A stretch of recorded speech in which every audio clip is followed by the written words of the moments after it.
How to contact Bybit customer support. Hello everyone, welcome to this channel. I'm Emily and I'm here to help you out today. So without any delay, let's get started. Now, first of all, launch your Bybit mobile application, then log into your account. After that, you need to tap on your profile icon in the top left hand corner, and there you're going to see the option of customer support. So you need to tap on help center and contact the support option, and then you're going to see a bunch of different options that allow you to contact with the Bybit customer support team. So over there, you just need to tap on the contact support option. You will be landed on this submit case page where you'll have to select the option. So you just have to tap on it, and after that it will give you a bunch of different options that you can select.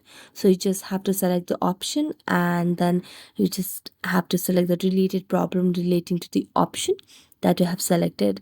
Then you have the option to provide further information like indicate mystery box, then your UID email address. You need to provide the brief description relating to the problem that you're facing, and afterwards you need to press the submit button, and then you just have to wait for at least 24 hours until you get any response from the Bybit customer support team. So thank you so much for watching this video. See you next time.